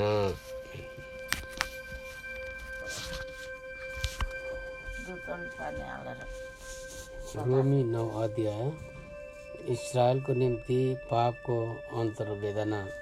म ख्रीष्टमा साँचो बोलिरहेछु, मैले ढाँटेको छैन। मेरो विवेकले पवित्र आत्मामा मलाई गवाही दिन्छ। मेरो हृदयमा असाध्य शोक र मनमा अटुट वेदना छ। म त यहाँसम्म पनि चाहन सक्थेँ कि मेरा भाइहरू र मेरा जातिको नाताले मेरो कुटुम्बहरूका खातिर म नै श्रापित हौँ र ख्रीष्टबाट परित्यक्त हौँ। तिनीहरू इस्राएलीहरू हुन् अनि पुत्र हुने अधिकार, महिमाको दर्शन, करार, व्यवस्थाको प्रदान, मन्दिरको आराधना र प्रतिज्ञाहरू तिनीहरूका आफ्नै हुन्। पूर्वजहरू तिनीहरूका नै हुन्। ख्रीष्ट पनि शरीर अनुसार तिनीहरूकै वंशका हुनुहुन्छ। सर्वोच्च परमेश्वर, जसको युगानुयुग स्तुति होस्, आमेन। र परमेश्वरको वचन विफल भएको होइन, किनकि इस्राएलबाट जन्मेका सबै इस्राएल होइनन्, न त अब्राहमका सन्तान हुँदैमा सबै तिनका छोराछोरी हुन्, तर धर्मशास्त्रमा भने अनुसार इसहाकबाट नै तिनीहरूको सन्तान गनिनेछ। यसको अर्थ शरीरबाट जन्मेकाहरू परमेश्वरका सन्तान होइनन्, तर करारबाट उत्पन्न भएकाहरू नै अब्राहमका सन्तान हुन्। त्यस प्रतिज्ञाले यसो भन्दछ, तोकिएको समयमा म फर्केर आउनेछु र साराको एउटा छोरो हुनेछ। त्यसो मात्र होइन, जब रिबेकाले एउटै पुरुष हाम्रा पुर्खा इसहाकबाट गर्भधारण गरिन् र जुम्ल्याहा बालकहरू जन्मनु अघिबाटै तिनीहरूले कुनै असल वा खराब गर्न अघि नै कर्मले होइन, तर उहाँको बोलावट अनुसार परमेश्वरका चुनावको उद्देश्य ठहरियोस् भनेर रिबेकालाई यसै भनिएको थियो। जेठाले कान्छाको सेवा गर्नेछ, जसो लेखिएको छ, याकुबलाई मैले प्रेम गरेँ तर एसाउलाई तुच्छ ठाने। अब हामी के भनौँ? के परमेश्वरमा अन्याय छ त? कदापि होइन। उहाँ मूसालाई भन्नुहुन्छ, जसमाथि म कृपा गर्न चाहन्छु त्यसलाई म कृपा गर्नेछु र जसलाई म टिठ्याउन चाहन्छु त्यसलाई टिठ्याउनेछु। यसकारण मानिसको इच्छा वा प्रयासमाथि यो निर्भर पर्दैन, तर परमेश्वरको कृपामाथि निर्भर पर्दछ। कि धर्मशास्त्रले फारोलाई भन्छ म मेरो शक्ति तँमाथि देखाऊँ र सारा पृथ्वीमा मेरो नाउँको घोषणा गरियोस् भन्ने अभिप्रायले मैले तँलाई खडा गरेँ। यसकारण उहाँले इच्छा गर्नुभएकाहरूलाई उहाँले कृपा गर्नुहुन्छ र उहाँले इच्छा गर्नुभएकाहरूको हृदयलाई उहाँले कठोर पार्नुहुन्छ। तब तिमी मलाई भन्ने छौ, परमेश्वरले अझै किन दोष लगाउनुहुन्छ, किनकि उहाँको इच्छालाई कसले विरोध गर्न सक्छ। तर मानिस भएर परमेश्वरलाई जवाफ लाग्ने तिमी को हौ? के ढालेर बनाएको वस्तुले आफूलाई बनाउनेलाई मलाई किन यस्तो बनाएको भन्छ र? के एउटै माटोको ढिकाबाट एउटा आदरको भाँडो र अर्को चाहिँ तुच्छ कामको लागि बनाउने माटोमाथि कुमालेको अधिकार छैन र? यदि परमेश्वरले आफ्नो क्रोध प्रकट गर्न र आफ्नो शक्ति प्रदर्शन गर्नलाई विनाशको लागि तयार पारिएको क्रोधका पात्रहरूलाई अत्यन्त धैर्य साथ सहनु भएको छ भने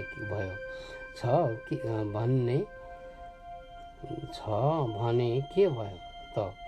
यदि महिमाको निम्ति अघिबाटै तयार पार्नु भएको उहाँका कृपा पात्रलाई आफ्नो महिमाको सम्पत्ति प्रकट गर्नलाई उहाँले यसो गर्नुभयो, अर्थात् हामी जसलाई यहुदीहरूबाट मात्र होइन तर अन्य जातिहरूबाट पनि उहाँले बोलाउनु भएको छ भने के भयो त? जस्तो होसेको पुस्तकमा पनि उहाँ भन्नुहुन्छ, जुनहरू मेरा मानिसहरू थिएनन् तिनीहरूलाई म मेरा प्रजा तुल्याउने छु र जसलाई मैले प्रेम गरेको थिइनँ त्यसलाई म मेरो प्रिय भन्नेछु। अनि जहाँ तिमीहरू मेरा प्रजा होइनौ भनी तिनीहरूलाई भनिएको थियो, त्यही तिनीहरू जीवित परमेश्वरका सन्तान कहलाइनेछन्। इस्राएलको बारेमा यशायाह घोषणा गर्छन्, इस्राएलका सन्तानको सङ्ख्या समुद्रको बालुवा जतिकै भए पनि बाँकी रहेकाहरूको मात्र उद्धार हुनेछ, किनकि प्रभुले पृथ्वीमा उहाँका दण्डको आज्ञा दृढता र शीघ्रता साथ पूर्ण गर्नुहुनेछ। यशायाहले यो भविष्यवाणी गरेका छन्, सेनाहरूका परम प्रभुले हाम्रा निम्ति सन्तान नछोड्नु भएको भए हामी सदम जस्तै हुने थियौँ र गमरा समान बन्ने थियौँ। इस्राएलको अविश्वास। अब हामी के भनौँ? धार्मिकताको पछि नलाग्ने अन्य जातिहरूले धार्मिकता प्राप्त गरेका छन्।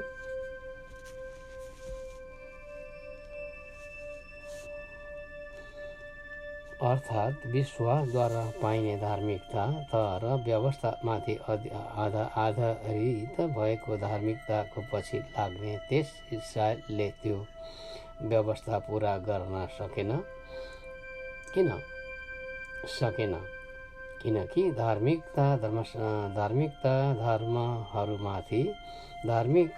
कर्ममाथि आधारित छ ठानेर तिनीहरूले विश्वासद्वारा धार्मिकता खोजेनन्।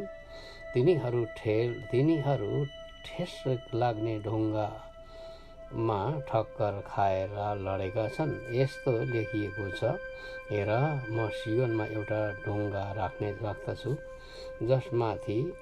जसमा मानिसहरूलाई ठेस लाग्छ अनि एउटा चट्टान जसले तिनीहरूलाई लडाउँछ, तर उहाँमा भरोसा राख्ने कोही शर्ममा पारिने छैन। आमेन। रोमी 10 अध्याय। भाइ हो, मेरो आफ्नो हृदयको इच्छा र तिनीहरूका निम्ति परमेश्वरमा मेरो प्रार्थना यही छ कि तिनीहरूले उद्धार पाउन्।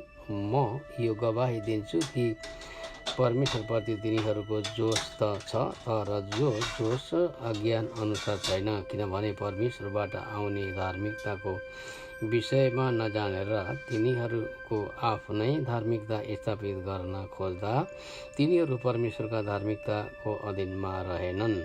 किनभने विश्वास गर्ने धर्मी ठहरियोस् भनेर ख्रीष्ट नै व्यवस्थाको अन्त्य हुनुहुन्छ। मोसा लेख्छन्, व्यवस्थामा आधारित भएको धार्मिकता पालन गर्ने मानिस त्यसैबाट जिउनेछ, तर विश्वासमाथि आधारित भएको धार्मिकताले यसो भन्छ, मनमा यसो नभन, स्वर्गमा को उक्लने, अर्थात् ख्रीष्टलाई तल ल्याउनलाई वा आफ्नो मनमा यसो पनि नभन, पतालमा को ओर्लने, अर्थात् मरेकाहरूबाट ख्रीष्टलाई माथि ल्याउनलाई। तर यसले के भन्छ? वचन तिम्रो नजिकै छ, तिम्रो मुखैमा र तिम्रो हृदयमा, अर्थात् विश्वासको वचन जो हामी प्रचार गर्दछौँ। किनकि यदि तिमीले येशूलाई प्रभु हो भनी आफ्नो मुखले स्वीकार गर्यौ र परमेश्वरले उहाँलाई मरेकाहरूबाट जीवित पार्नुभयो भनी आफ्नो हृदयमा विश्वास गर्यौ भने तिम्रो उद्धार हुनेछ।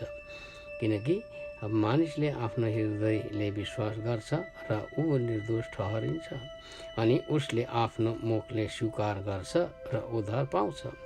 धर्मशास्त्र भन्छ, उहाँमाथि भरोसा राख्ने कोही लाजमा पर्ने छैन, किनकि यहुदी र अन्य जातिमा केही भेद छैन। उहाँ एउटै प्रभु, सबैका प्रभु हुनुहुन्छ र उहाँलाई पुकार्नेहरू सबैलाई आफ्नो प्रशस्त आशिष दिनुहुन्छ।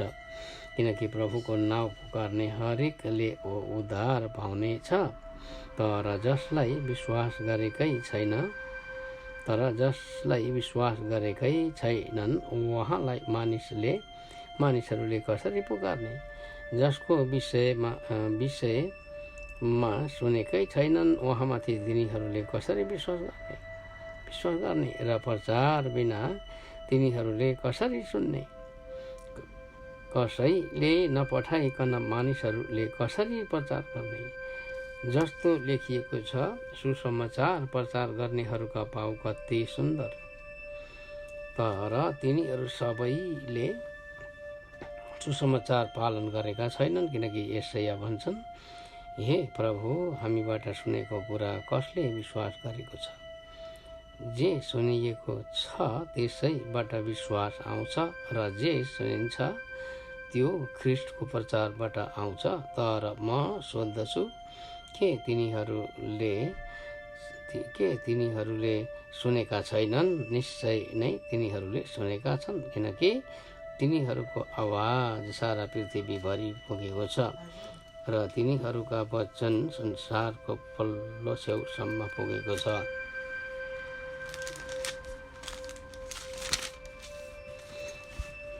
म फेरि सोध्छु, के इस्राएलले बुझेन? सर्वप्रथम मोसाले भन्छन्, जो एक जाति नै होइन, म तिमीहरूलाई तिनीहरूप्रति डाही तुल्याउनेछु। एउटा मूर्ख जातिद्वारा म तिमीहरूलाई क्रोध तुल्याउनेछु।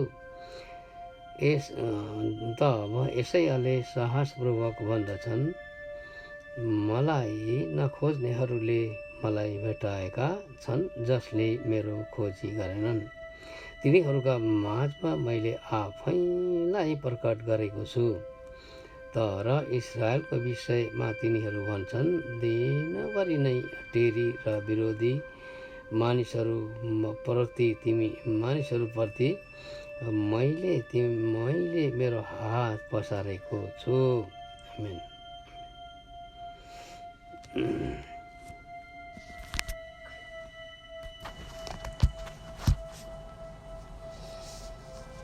रोमी 11 अध्याय। इस्राएलका बाँकी रहेकाहरू, यसकारण म सोध्दछु के परमेश्वरले आफ्ना मानिसलाई परित्याग गर्नुभएको छ त? कदापि होइन। किनकि म पनि त अब्राहमको सन्तान, बिन्यामिनका कुलको एक इस्राएली हुँ। परमेश्वरले पहिलेदेखि नै चुन्नुभएका आफ्ना मानिसलाई बहिष्कार गर्नु भएन। के एलियाको विषयमा पवित्र शास्त्रले भनेको कुरा तिमीहरू जान्दैनौ?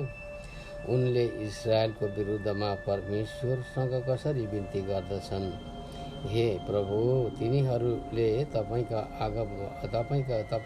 अगमवक्ताहरूलाई मारेका छन्, तपाईँका वेदीहरू भत्काइदिएका छन्, म मात्र एक्लै छोडिएको छु र तिनीहरू मेरो प्राणको खोजीमा छन्। तर उनलाई परमेश्वरको उत्तर के छ? बालको सामुन्ने घोडा टेक्ने 7,000 मानिसहरू मैले आफ्नो निम्ति राखेको छु। यसै गरी यस वर्तमान समयमा पनि अनुग्रहद्वारा चुनिएकाहरूका एक बाँकी भाग छ। तर अनुग्रहबाट हो भने यो कर्मको आधारमा होइन, नत्र त अनुग्रह अझ अनुग्रह नै रहने थिएन। तब के इस्राएलले जे खोजेको थियो त्यो पाउन असफल भयो? तर चुनिएकाहरूले त्यो प्राप्त गरे। अरू सबै चाहिँ कठोर बने, जस्तो लेखिएको छ। परमेश्वरले तिनीहरूलाई चेतनाहीन आत्मा दिनुभएको छ,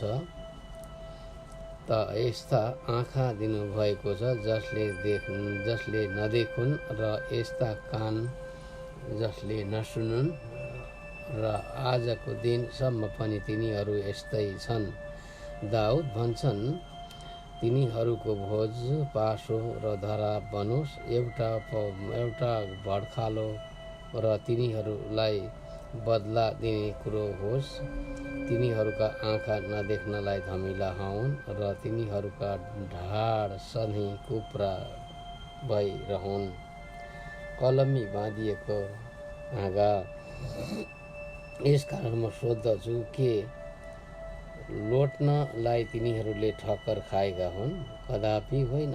तर इस्राएलको अपराधद्वारा अन्य जातिहरूमा मुक्ति आएको छ, ताकि इस्राएल पनि मुक्तिको निम्ति डाही बनोस्। अब यदि तिनीहरूको अपराध संसारको निम्ति सम्पत्ति र तिनीहरूको असफलता चाहिँ अन्य जातिहरूका निम्ति सम्पत्ति हुने हो भने त तिनीहरूको सम्पूर्ण समावेश झन् कति अर्थपूर्ण होला। अब तिमी अन्य जातिहरूलाई भनिरहेछु, अन्य जातिहरूको प्रेरित भएका हुनाले म मेरो सेवालाई महत्त्व दिँदछु। यसकारण आशा छ कि मेरो आफ्नै यहुदी जातिलाई डाही बनाउन सकौँ र ती मध्ये कसैलाई बचाउन सकौँ। किनकि यदि तिनीहरूको बहिष्कार हुँदा संसारको निम्ति मिलाप भयो भने के तिनीहरूको पुनर्ग्रहण मृत्युबाट जीवन पाएको समान होइन र?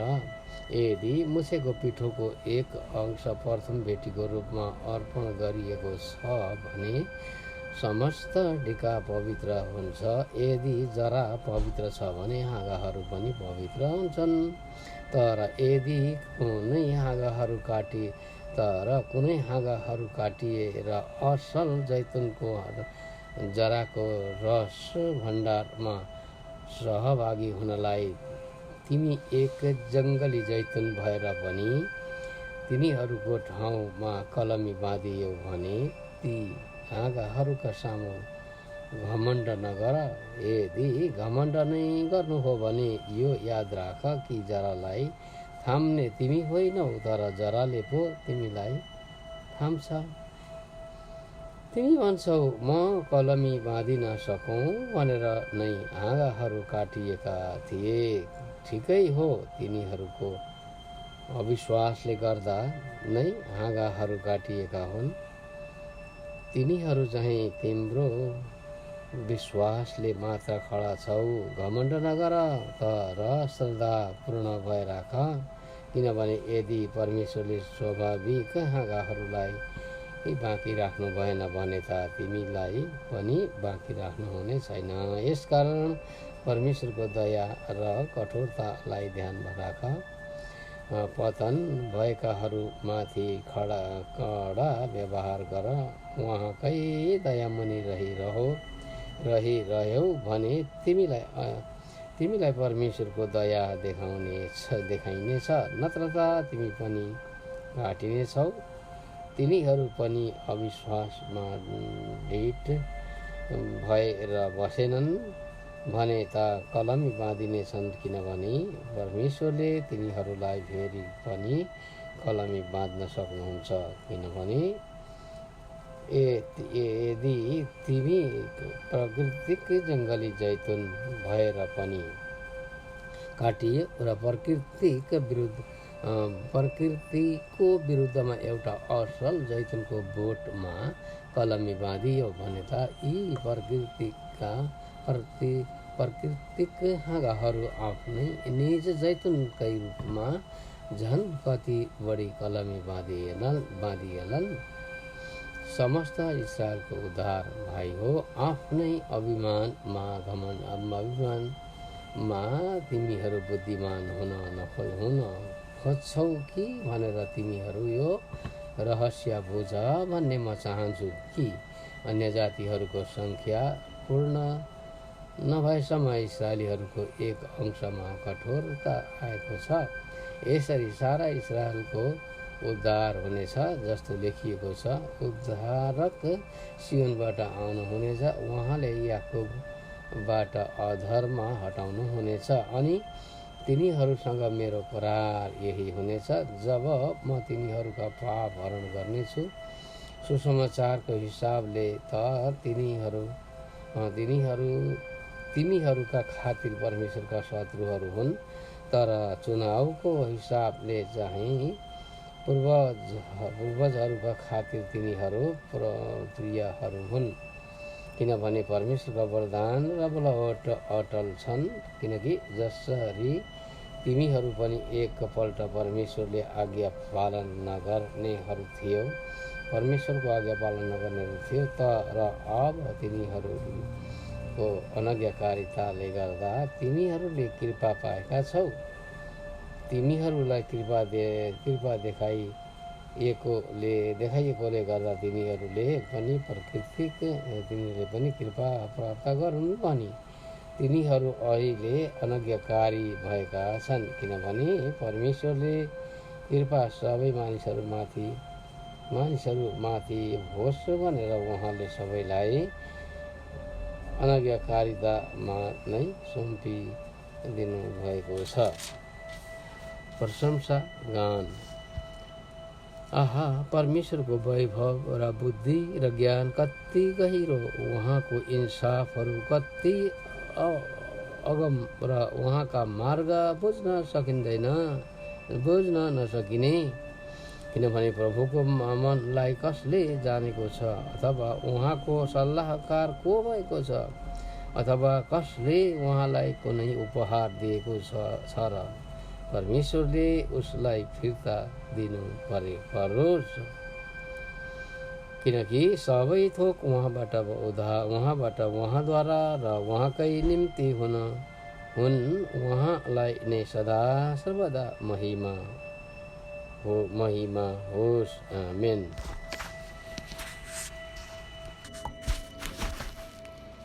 रोमी 12 अध्याय।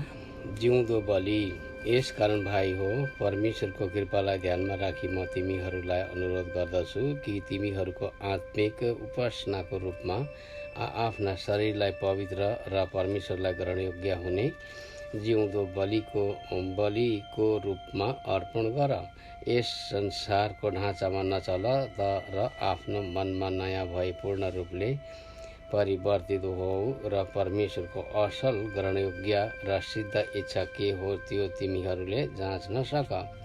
किनभने मलाई दिएको अनुग्रहद्वारा तिमीहरूमध्ये हरेकलाई म आग्रह गर्दछु, जसले आफूलाई जस्तो सम्झनुपर्छ त्यसभन्दा बढी नसम्झोस्, तर परमेश्वरले हरेकलाई दिनुभएको विश्वासको नाप बमोजिम सन्तुलित विचारले सोचोस्। किनकि जसरी हाम्रो एउटै शरीरमा धेरै अङ्ग हुन्छन् तर सबै अङ्गहरूको एउटै काम हुँदैन, त्यसरी नै हामी जो धेरै छौँ हामी पनि ख्रिस्टमा एउटै शरीर हौँ र प्रत्येक एक अर्काका अङ्ग हौँ। हामीलाई दिएको अनुग्रह अनुसार अलग अलग वरदानहरू हामी प्रयोग गरौँ। अगमवाणीको हो भने विश्वासको परिणाम अनुसार, सेवाको हो भने सेवाको काममा, शिक्षा दिने काममा, अर्ती दिनेले अर्ती दिने काममा, दान दिनेले उदारचित्तले, शासन गर्नेले दत्तचित्त साथ, कृपाको काम गर्ने गर्नेले खुसीसित, प्रेम सम्बन्धी प्रेम निष्कपट होस्। जुन कुरा खराब छ त्यसलाई घृणा गर, जुन कुरा असल छ त्यसमा लागिरह। भातृ प्रेमसँग एकअर्कालाई प्रेम गर, आफूलाई भन्दा बढी अरूलाई आदर गर। जोशमा पछि नहट, पवित्र आत्मामा प्रज्वलित हो, प्रभुको सेवा गर्दै रह। आफ्नो आशामा आनन्द गर, सङ्कटमा धैर्य धारण गर, प्रार्थनामा निरन्तर लागिरह। सन्तहरूको खाँचोमा सहायता देऊ, अतिथि सत्कार कायम राख।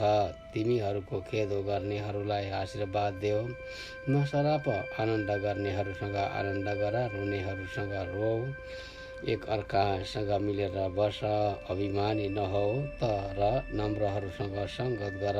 कहिले अहङ्कारी नहौ, कसैलाई खराबको सट्टा खराब नगर।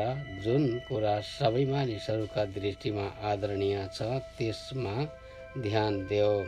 हुन सक्छ भने सकेसम्म सबैसँग शान्तिमा बस। प्रिय हो, आफैले कहिले बदला नलेऊ, तर परमेश्वरको क्रोधमा छोडिदेऊ। किनभने लेखिएको छ, बदला लिने काम मेरो हो, म नै बदला लिनेछु, परमप्रभु भन्नुहुन्छ।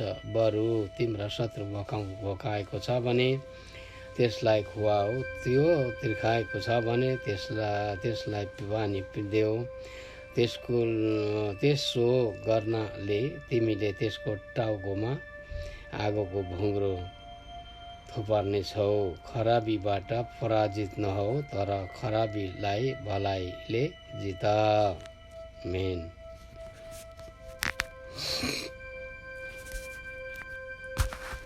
रोमी 13 अध्याय। प्रशासकहरूका अधीन। हरेक व्यक्ति शासन गर्ने प्रशासकहरूका अधीनमा बसोस्। परमेश्वरबाट आएको अधिकार बाहेक अरू कुनै अधिकार हुँदैन। जुन प्रशासकहरू छन् ती परमेश्वरबाट नियुक्त भएका हुन्। यसकारण प्रशासकहरूका विरुद्धमा खडा हुनेले परमेश्वरबाट नियुक्त भएकाहरूको विरोध गर्छ र जसले विरोध गर्छन् तिनीहरूले दण्डको आज्ञा पाउनेछन्। किनभने सुकर्मको निम्ति होइन तर कुकर्मको निम्ति शासकहरूको डर मानिन्छ। के तिमी प्रशासकको डरमा रहन चाहँदैनौ? त्यसो भए असल काम गर र तिमीलाई तिनीबाट प्रशंसा मिल्नेछ, किनकि तिम्रो भलाइको निम्ति तिनी परमेश्वरका सेवक हुन्। तर यदि तिमी खराबी गर्छौ भने डर मान, किनभने तिनी परमेश्वर तिनीले तरवार व्यर्थमा भिर्दैनन्। खराब काम गर्ने माथि परमेश्वरको दण्ड ल्याउने तिनी परमेश्वरका सेवक हुन्। यसकारण परमेश्वरको दण्डबाट बच्नलाई मात्र होइन तर विवेकको निम्ति पनि तिमी दिनका अधीनमा रहनुपर्छ। यसै कारणले पनि पनि तिमी कर तिर्दछौ, किनकि प्रशंसकहरू यसै कामको निम्ति निरन्तर लागिरहेका परमेश्वरका सेवक हुन्। तिर्नुपर्ने कुरा सबैलाई कर तिर्नुपर्नेलाई कर, महसुल तिर्नुपर्नेलाई महसुल, आदर गर्नुपर्नेलाई आदर, इज्जत गर्नुपर्नेलाई इज्जत गर। प्रेममा लागिरहो, आपसमा प्रेम गर्न बाहेक कसैको केही कुरामा ऋणी नहौ, किनकि आफ्नो छिमेकीलाई प्रेम गर्नेले व्यवस्था पुरा गरेको हुन्छ। तैँले व्यभिचार नगर, तैँले हत्या नगर, तैँले चोरी नगर, तैँले लोभ नगर र यी आज्ञाहरू बाहेक र अरू जति आज्ञा छन् ती सबैको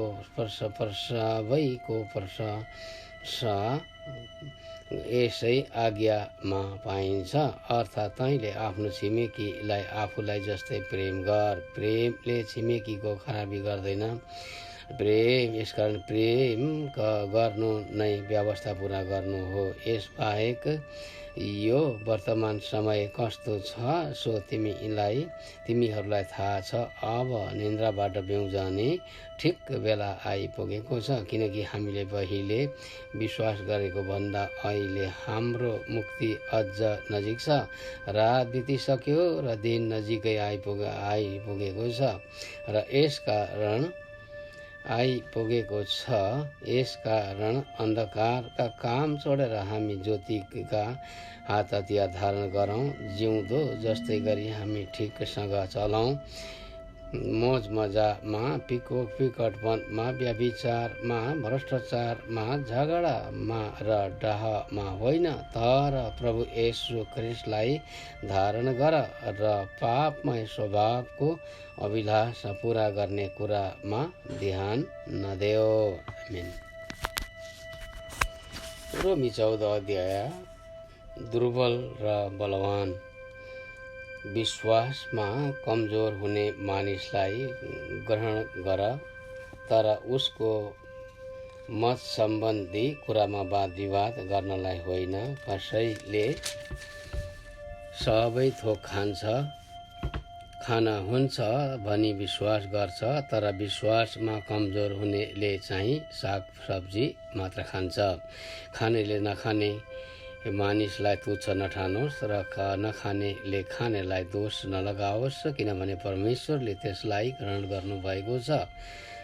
अर्काको चाकरलाई इन्साफ गर्ने तिमी को हौ? त्यो त आफ्नै मालिकको सामु खडा हुन्छ वा पतित हुन्छ। त्यो खडा गराइने छ, किनभने त्यसको मालिकले त्यसलाई खडा गराउन सक्छ। कुनै मानिसले एउटा दिनलाई अर्को दिनभन्दा बढी महत्त्वको सम्मान छ। अर्को मानिसले सबै दिनलाई सम्मान ठान्छ। हरेक मानिस आफ्नै मनमा पूर्ण रूपले निश्चित हुनुपर्छ। जुन व्यक्तिले कुनै दिनलाई विशेष रूपले पालन गर्छ त्यसले प्रभुको आदरको निम्ति पालन गर्छ। जुन व्यक्तिले खान्छ त्यसले प्रभुको निम्ति खान्छ, किनकि त्यसले परमेश्वरलाई धन्यवाद दिन्छ। जुन व्यक्तिले खाँदैन त्यसले परमेश्वरको आदरको निम्ति खाँदैन र परमेश्वरलाई धन्यवाद दिन्छ। हामी कोही पनि आफ्नै निम्ति बाँच्दैनौँ र कोही पनि आफ्नै निम्ति मर्दैनौँ। यदि हामी बाँच्छौँ भने प्रभुको निम्ति बाँच्छौँ र मर्छौँ भने प्रभुकै निम्ति मर्छौँ। चाहे हामी बाँचौँ चाहे मरौँ, हामी प्रभुकै हौँ। यसैको निम्ति ख्रीष्ट मर्नुभयो र फेरि जीवित हुनुभयो कि उहाँ मरेकाहरू र जीवितहरू दुवैका प्रभु हुन्।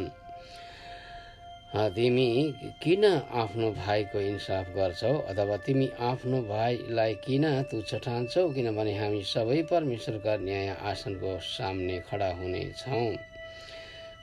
हुनेछौँ। किनकि लेखिएको छ, प्रभु भन्नुहुन्छ, जस्तो म जीवित छु प्रत्येक घोडा मेरो सामुन्ने टेकिनेछ र हरेक जिब्रोले परमेश्वरको प्रशंसा गर्नेछ। यसैले हामी हरेकले परमेश्वरलाई आफ्नो लेखा दिनुपर्नेछ। यसै कारण हामी एउटाले अर्कोलाई अब उसो इन्साफ नगरौँ, बरु आफ्नो भाइको बाटोमा ठेस लाग्ने कुरो अथवा बाधा पार्ने कुरो कहिल्यै नराख्ने अठोट गरौँ। म जान्दछु र प्रभु यसोमा मलाई निश्चय छ कि कुनै कुरा पनि आफैमा अशुद्ध हुँदैन, तर जसले त्यो अशुद्ध ठान्छ त्यसको निम्ति त्यो अशुद्ध हुन्छ।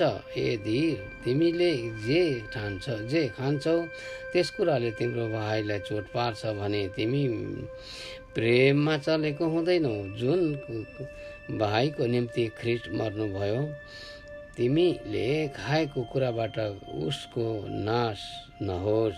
यसै कारण तिमीलाई जे असल लाग्छ त्यसलाई अरूले खराबी भन्न नदेऊ, किनभने परमेश्वरको राज्य भनेको खानु र पिउनु होइन, तर पवित्र आत्मामा धार्मिकता, शान्ति र आनन्द हो। जसले यस किसिमले ख्रीष्टको प्रशंसा गर्दछ त्यो परमेश्वरलाई मनपर्ने र मानिसहरूबाट असल ठहरिएको हुन्छ।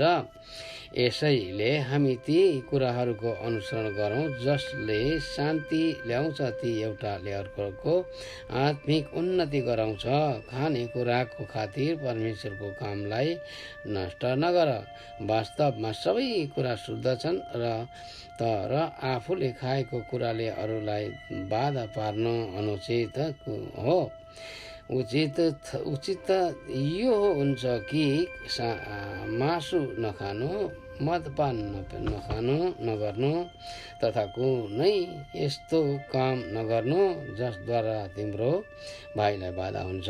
तिमीमा भएको विश्वास परमेश्वर र तिम्रो बीचमा राख।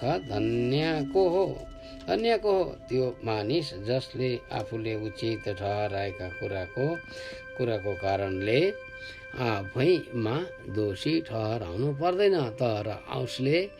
तर कसैले शङ्का गरेर केही खायो भने त्यो दोषी ठहर्छ, किनकि उसले विश्वाससाथ खाएको छैन। विश्वासबाट उत्पन्न भएको कुनै पनि कुरा पाप हो। आमेन।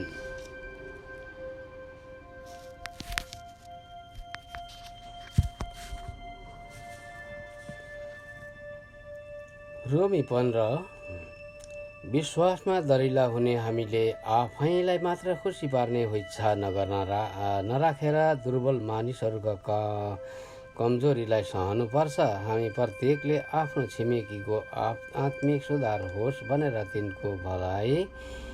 तिनको भलाइको लागि तिनलाई प्रसन्न राखौँ, किनकि ख्रीष्टले पनि आफैलाई प्रसन्न पार्नु भएन। जसो लेखिएको छ तपाईँलाई निन्दा गर्नेहरूको निन्दा माथि पर्यो। अघि लेखिएका कुराहरू हाम्रो शिक्षाको निम्ति लेखिएका थिए, यस उद्देश्यले कि पवित्र शास्त्रबाट आउने स्थिरता र उत्साहद्वारा हामी आशा प्राप्त गर्न सकौँ। स्थिरता र उत्साहका परमेश्वरले तिमीहरूलाई ख्रीष्ट येशूसँग एक भएर एक अर्कासँग एक चित्तका भई जिउन दिउन्, कि एकै मनका भएर एउटै स्वरले हाम्रो प्रभु येशू ख्रीष्टका परमेश्वर र पिताको महिमा तिमीहरू गर्न सक। यसकारण परमेश्वरका महिमाको निम्ति ख्रीष्टले तिमीहरूलाई ग्रहण गर्नुभयो भए बमोजिम तिमीहरूले पनि एउटाले अर्कोलाई ग्रहण गर। म तिमीहरूलाई भन्दछु, हाम्रा पूर्वजहरूलाई दिएका प्रतिज्ञाहरूको पुष्टि गर्नका निम्ति परमेश्वरको सत्यतालाई प्रकट गर्न ख्रीष्ट खतना नभएकाहरूको दास बन्नुभयो। यस हेतुले कि अन्य जातिहरूले उहाँका कृपाको निम्ति परमेश्वरको महिमा गरून्, जस्तो लेखिएको छ। यसै कारण अन्य जातिहरूका बीचमा म तपाईँको प्रशंसा गर्नेछु र तपाईँका नाउँको स्तुति गाउनेछु। र फेरि यस्तो भनिएको छ, ए अन्य जाति हो, उहाँको प्रजासँग आनन्द मनाओ र फेरि ए सारा अन्य जाति हो परमप्रभुको प्रशंसा गर र सबै मानिसहरूले उहाँको प्रशंसा गरून्। र फेरि यसैया भन्दछन्, यसैयाको वंशबाट एकजना आउनुहुनेछ, उहाँले अन्य जातिहरूमाथि शासन गर्नुहुनेछ, उहाँमाथि अन्य जातिहरूले आशा राख्नेछन्। आशाका परमेश्वरले तिमीहरूलाई विश्वासद्वारा सम्पूर्ण आनन्द र शान्तिले परिपूर्ण गरिदिउन्। यस हेतुले कि पवित्र आत्माको शक्तिले तिमीहरू आशामा प्रशस्त हुन सक। अन्य जातिहरूका सेवक पावल भाइ हो, मलाई निश्चय छ कि तिमीहरू आफै पनि भलाइले भरिएका छौ र सारा ज्ञानमा पूर्ण भई एक अर्कालाई शिक्षा दिन समर्थ छौ। तर परमेश्वरले मलाई दिनुभएको अनुग्रहको कारणले तिमीहरूलाई फेरि सम्झना गराउन मैले बडो साहस गरी कतिपय विषयमा लेखेका छु। यो अनुग्रह अन्य जातिहरूका निम्ति परमेश्वरका सुसमाचारको पुजारीले गर्नु पर्ने कर्तव्य पालन गर्नलाई मलाई दिएको हो, ताकि अन्य जातिहरू पवित्र आत्माद्वारा शुद्ध भएर ग्रहणयोग्य बलि बन्न सकुन्। यस कारण परमेश्वरको निम्ति मेरो सेवामा मलाई ख्रिस्ट येशूमा गर्व गर्ने कारण छ, किनभने वचन र कामले अन्य जातिहरूलाई आज्ञाकारी बनाउनलाई ख्रिस्टले मद्वारा जे गर्नुभएको छ ती बाहेक कुनै विषयमा बोल्ने आँट म गर्दिन। यो काम चिन्ह र आश्चर्य कर्महरूको शक्तिले र पवित्र आत्माको शक्तिद्वारा मैले गरेको छु। यसरी मैले यरुशलेमदेखि लिएर इल्लुरिकनसम्म चारैतिर ख्रिस्टको सुसमाचार सम्पूर्ण रूपले प्रचार गरेको छु। अरू मानिसले बसालेको जगमाथि घर नबनाऊ भनेर ख्रिस्टको नाउँ नलिएको ठाउँमा सुसमाचार प्रचार गर्ने उत्कट इच्छा मैले राखेको छु। जस्तै यसो लेखिएको छ, उहाँको विषयमा जसलाई कहिल्यै भनिएको छैन तिनीहरूले उहाँलाई देख्नेछन् र उहाँको विषयमा जसले कहिले सुनेका छैनन् तिनीहरूले बुझ्नेछन्। रोममा जाने पावलको योजना। यसै कारण नै हो म तिमीहरू कहाँ आउनलाई धेरैपल्ट रोकिएको छु, तर अब यी क्षेत्रहरूमा मेरो निम्ति काम गर्ने अरू ठाउँ नभएका हुनाले उनीहरूले र धेरै वर्षदेखि तिमीहरू कहाँ आउने तृष्णा गरेकोले म स्पेन जाँदा तिमीहरूलाई भेट्ने आशा राख्दछु र तिमीहरूसँग केही समयसम्म सङ्गतिको आनन्द लिएपछि तिमीहरूले मलाई मेरो बाँकी यात्रामा मद्दत दिनेछौ भन्ने आशा राख्दछु। तर अब सन्तहरूलाई सहायता पुर्याउन म यरुशलेमतिर जाँदैछु, किनकि यरुशलेममा हुने सन्तहरूमा जो गरिब छ तिनीहरूका निम्ति माकेडोनिया र अखैयामा मण्डलीहरूले केही भेटी दिएका छन्। यो भेटी यिनीहरूले खुसी साथ जम्मा गरेका थिए र साँच्चै नै तिनीहरूका ऋणी पनि छन्, किनकि यदि अन्य जातिहरू तिनीहरूका आत्मिक आशिषहरूमा सहभागी भएका छन् भने यिनीहरूले पनि संसारिक आशिषहरूद्वारा तिनीहरूको सेवा गर्नुपर्छ। यसकारण यो काम सिद्ध्याए र तिनीहरूका निम्ति उठेको यो चन्दा सुम्पिसकेपछि म तिमीहरू कहाँ आएर स्पेन जानेछु र म जान्दछु म तिमीहरू कहाँ आउँदा ख्रिस्टका आशिषको परिपूर्णतामा आउनेछु। भाइ हो। हाम्रा प्रभु येशू ख्रिस्ट र पवित्र आत्माको प्रेमद्वारा मेरो निम्ति परमेश्वरसँग प्रार्थना गर्न मसँग घोर प्रयत्न गर भनी म तिमीहरूलाई आग्रहपूर्वक बिन्ती गर्दछु कि म यहुदियाका विश्वासीहरूबाट मुक्त हुन सकौँ र यरुशलेमको निम्ति मेरो सेवा सन्तहरूलाई ग्रहणयोग्य होस् र परमेश्वरको इच्छाद्वारा आनन्दसँग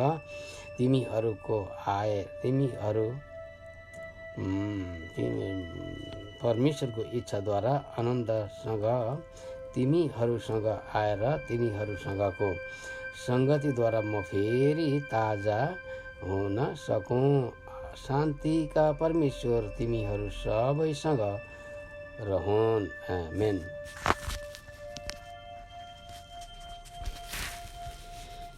रोमी 16 अध्याय। व्यक्तिगत अभिवादन।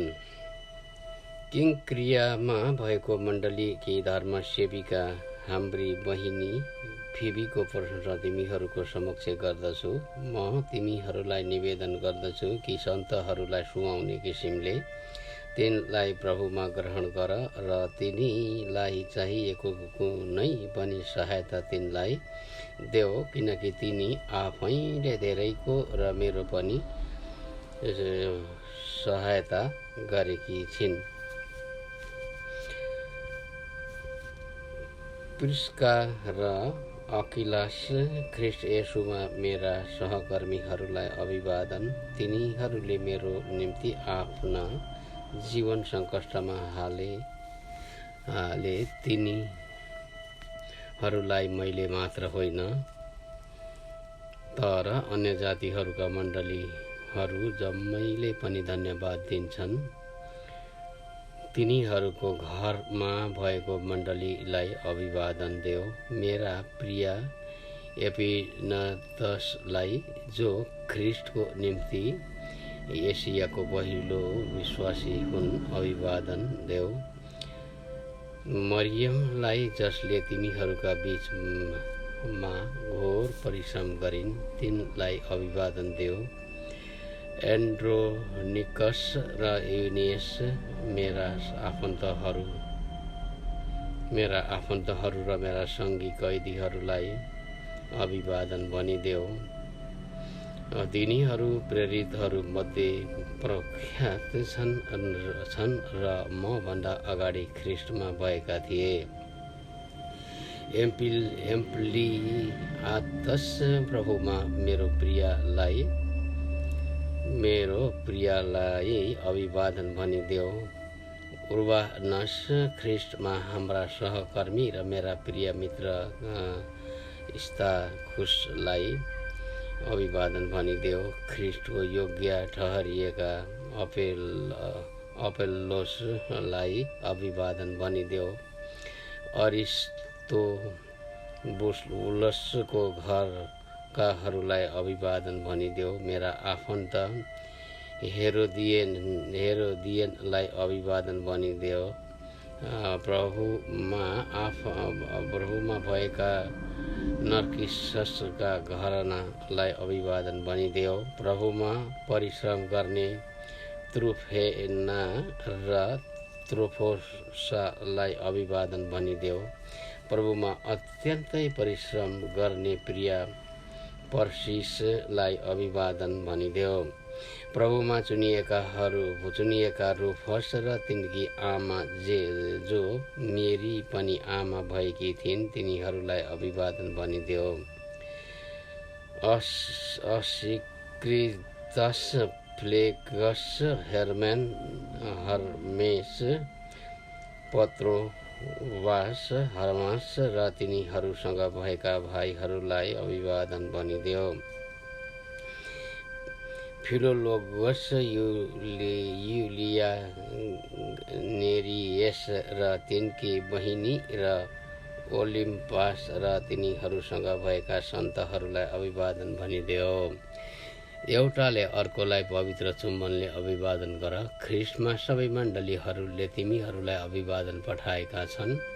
भाइ हो, म तिमीहरूलाई आग्रहपूर्वक बिन्ती गर्दछु कि तिमीहरूलाई सिकाइएको धर्म सिद्धान्तको विरुद्धमा फुट र बाधा विघ्न सृष्टि गर्नेहरूलाई नजर राख र तिनीहरूबाट अलग्गै बस, किनभने यस्ताहरूले ख्रीष्ट हाम्रा प्रभुको निम्ति होइन तर आफ्नै पेटको निम्ति सेवा गर्दछन् र तिनीहरूको मिठो बोली र कुराले सिधा सादाहरूका हृदयलाई धोका दिन्छन्। तिनीहरूको आज्ञाकारिता सबै मानिसहरूमा जाहेरै छ र तिमीहरूको कारण म आनन्द गर्दछु, तर म चाहन्छु कि जे असल छ त्यसको निम्ति तिमीहरू बुद्धिमान हो र जे खराब छ त्यसमा दोष रहित रहो।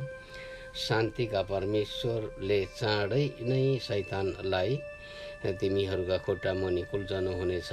हाम्रा प्रभु ख्रीष्टको अनुग्रह तिमीहरूसँग रहोस्। तिमोथी मेरा सहकर्मी र मेरा आफन्तहरू लुकियस, यासुन र सोसिपात्रोसले तिमीहरूलाई अभिवादन पठाएका छन्। यो चिठी लेख्ने म तर्तियसले प्रभुमा तिमीहरूलाई अभिवादन पठाउँदैछु। मेरा मेजमान र सारा मण्डलीलाई सत्कार गर्ने गायसले अभिवादन पठाएका छन्। तिमीहरूलाई अभिवादन छ।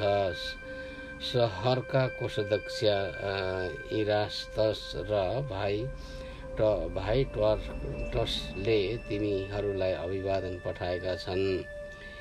हाम्रा प्रभु येशू ख्रीष्टको अनुग्रह तिमीहरूसँग रहोस्। आमेन। अब उहाँलाई जसले तिमीहरूलाई मेरो सुसमाचार र येशू ख्रीष्टको विषयमा प्रचार अनुसार सुदृढ गराउन सक्नुहुन्छ, त्यस रहस्यको प्रकाश बमोजिम जो युग युगदेखि गुप्त रहेको थियो, तर अब अनन्तका परमेश्वरको आज्ञा अनुसार अगमवक्ताहरूका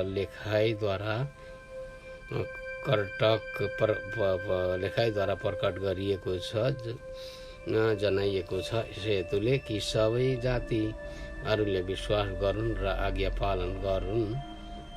अद्वितीय सर्वज्ञानी परमेश्वरलाई येशू ख्रीष्टद्वारा सदा सर्वदा महिमा होस्। आमेन।